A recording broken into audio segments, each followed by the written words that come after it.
I am over here in my shed, just she shed, trying to install some insulation. So got gloves, should be wearing a mask and some goggles possibly, but I got this R13 installation. These are 22 inch. There's 15 inch or 22 inch wide insulation. So it just comes in a pack. They're 93 inches long, and you can see that these are not 93 inches. So I laid it on the ground, grabbed my little knife. I cut off about 12 inches because this is a 7-foot high wall. So you got these little flaps, they flap open.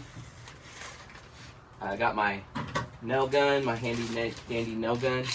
How do you install staples in a nail gun? You just drop them right in there and close it up.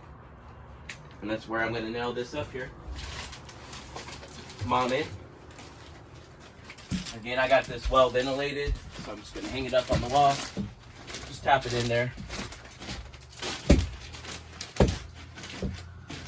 Pop it in there and then pop it like a hammer. Drop them in there. Got it in there pretty good. You may have noticed I have a outlet down here. So there's my outlet. Don't really need to measure, we're not drywalling. So I'm just gonna, don't cut any wires. Just make sure you're gonna cut right around that outlet. Right in there. Again, gloves, this is where your mask comes in handy. Just tuck it right in there, and then we'll finish it off. That's it.